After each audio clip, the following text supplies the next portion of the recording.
역사를 알면 당신도 인싸. 저는 중산층 연구자 금강경입니다.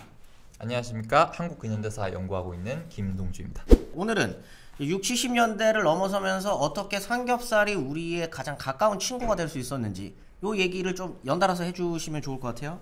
예전에는 우리나라에서 고기를 먹는다, 돼지고기를 먹는다 라고 하면 구워 먹은 게 아니었어요. 보통 수육을 해서 먹은 거죠. 보쌈, 수육, 족발 뭐 그렇죠. 이런 느낌이겠죠? 그렇게 먹는 거는 다 부위가 정해져 있거든요. 족발이면 족발, 등심, 그리고 우리 햄이나 이런 소세지 이런 거는 가공육. 그렇죠. 볼기살, 엉덩이살이 엄청 많거든요. 그걸 돼지고기는 정말 그 아낌없이 주는 동물이네요. 그렇게 아낌없이 주는 와중에 조금 남는 게 있었으니 그게 뱃살인 거죠. 뱃살, 그게 삼겹살입니까? 그렇죠. 뱃살이 계속 남게 되는 게 우리가 흔히 돼지고기를 구워 먹기 시작한 그 시절에 우리가 뭘 제일 많이 구워 먹었냐 하면은 갈비살이에요. 돼지갈비를 생갈비로 먹으면 정말 맞다가리가 없거든요. 이 좀 중산층이셔가지고 소갈비를 너무 먹고 싶은데 소갈비 없으면 어떡해요? 돼지갈비라도 먹은 거죠. 저는 호주산을 즐겨 먹습니다. 가격이 요즘에 국산 돼지고기 갈비보다 그 호주에서 온 호주산 소갈비가 더 싸요. 네. 잠깐 얘기를 끼어들자면은 1982년에 돼지고기 가격이 폭등을 해요. 그러니까 정부에서 그걸 해결하기 위해서 어떤 해결책을 내놓냐? 호주산 소고기입니까? 수입산 쇠고기를 엄청 들여오죠. 가스가스 돈가스는 뭐니 해도 그 일본에서 들어온 그 음식일 텐데 그 황교익부상이 항상 그 주장하는 거 아니겠습니까? 그렇죠. 모든 음식은 일본에서부터. 황교익 선생님께서 쓰신 책이 있더라고요. 그래요? 찾아봤어요. 네. 근데 그분께서 말씀하시기를 돼지고기를 일본에 좋은 걸 다 팔고 남은 고기를 우리가 먹게 된 게 삼겹살이다. 뭘 보고 얘기하시는지는 알겠어요. 왜냐면은 1960년대 후반, 70년대 중반까지 한국의 양돈 업계에서 제일 중요한 고객 중에 하나가 일본입니다. 네, 일본에서 돈가스가 유명하잖아요. 그냥 얘네들도 경제 성장하니까 돈가스가 많이 먹고 싶은 거야. 그래서 우리가 돼지고기를 키워서 등심, 안심, 돈가스 재료가 되는 그것들을 엄청나게 수출했죠. 히레가스가 안심이고 등심이 뭐죠? 로스가스. 로스가스, 히레가스. 그렇죠. 아무튼 80년대 들어서면은 그래도 우리도 돈가스 가스 좀 많이 먹지 않았나요? 그렇죠. 여러분들 알고 계시는 경양식집. 그렇죠. 경양식이 많이 생겼죠. 비후가스는 이제 소고기고 돈가스가 돼지고기인데. 그렇죠. 비후가 비프의 일본어예요. 일본어인가요? 네. 일본에서 온 거고.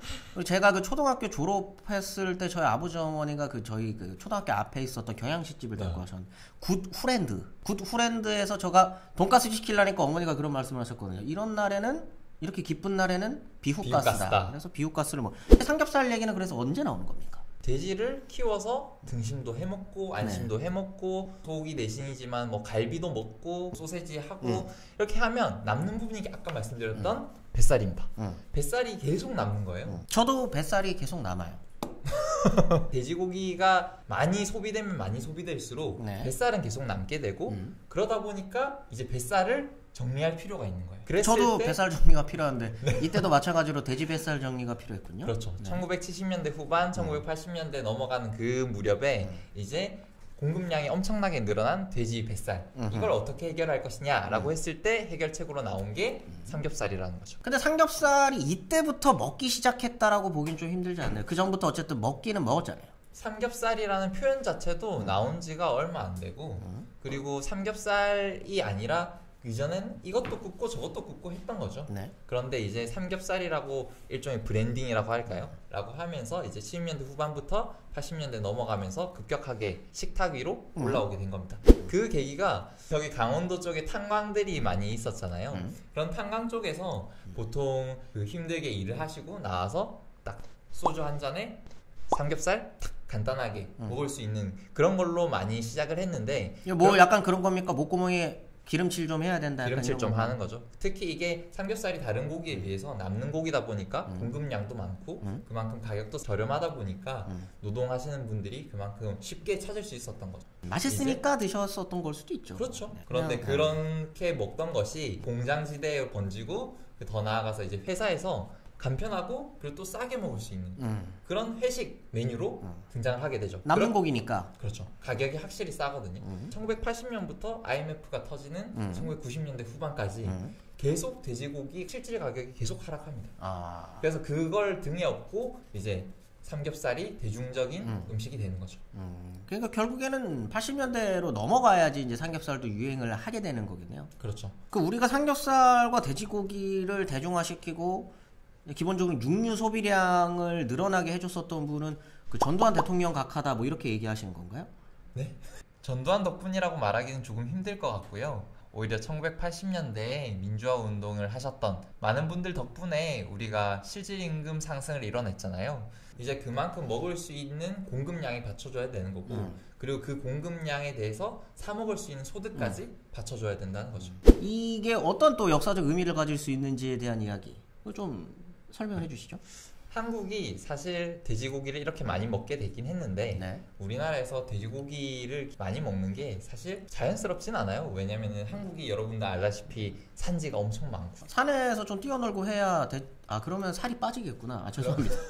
그러면 근육도 많아지고 사료도 엄청 들고 땅도 넓게 필요하니까요. 돼지를 키우는 게 쉽지 않은데도 왜 그럼 이렇게 많이 돼지를 먹게 됐는가 그 배경을 한번 살펴볼 필요가 있을 것 같아요. 네. 이전까지 우리가 고기를 먹는다라고 하면은 보통 농사를 지어서 남는 것들을 좀 먹이고 좀 일부 그 친구들이 좀 일 보면은 그걸로 비료도 주고 하면서 남는 고기를 먹게 되는 수준이었는데요. 네. 그런데 이제 현대로 넘어오면은 그런 식이 아니라는 거죠. 좁은 곳에 사료를 엄청 때려박고 빨리 살찌워서 빨리 파는 거죠.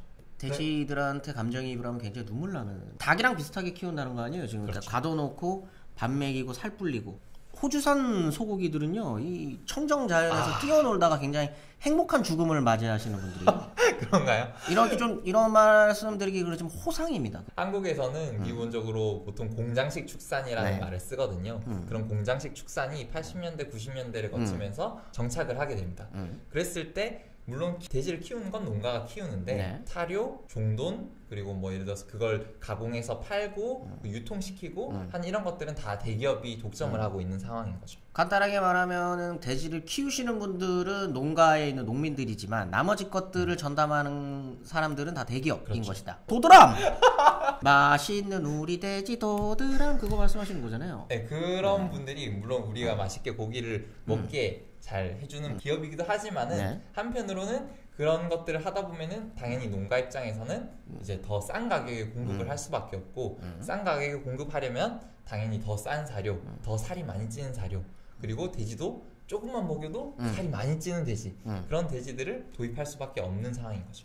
종자에서부터 정말로 리얼 돼지들 돼지 새끼들을 갖고 오는 거네요. 그렇죠. 그러니까 이제 수익성을 높이려면은 좁은 공간에서 많은 친구들 가둬놓고 이제 친구들이라고 표현하시네. 그럼 굉장히 잔인하시네요.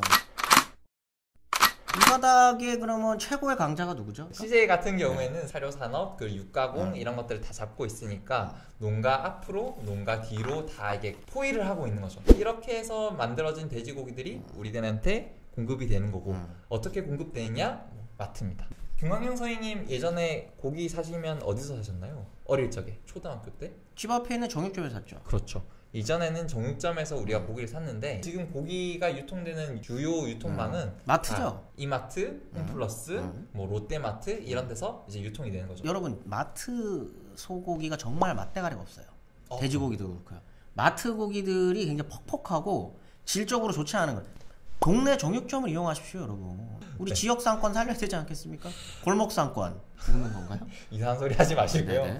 그러다 보니까 이제 농민들도 울며 겨자 먹기 식으로 대기업들의 입맛에 맞춰서 돼지고기를 생산할 수밖에 없는 상황인 거죠. 결국은 농민들의 입장에서는 이러한 유통 구조 자체는 굉장히 안 좋은 거겠네요. 이제 그걸 넘어서서 우리가 삼겹살을 많이 먹다 보니까 국민들에게 많이 사는 걸 넘어서서 칠레, 체코, 프랑스 이런 곳에서 이제 삼겹살을 수입하는 주변에서 먹고 남은 것을 수입해서 우리 먹는 시대까지 온 거죠. 가지고 오신 분이 이제 이야기의 마무리를 지셔야 됩니다. 그 우리가 돼지고기를 먹는다는 게 우리가 맛있게 먹은 것도 맛있게 먹은 건데 이것이 우리의 경제 발전 배경이랑 어떻게 연결이 돼 있고 그리고 그렇게 돼지고기를 급격하게 많이 먹게 된 것이 우리나라의 급격한 사회 변화랑 맞물려 있다라는 정도로 정리하겠습니다. 굉장히 역사학적인 또 이야기를 마무리를 해주셨어요.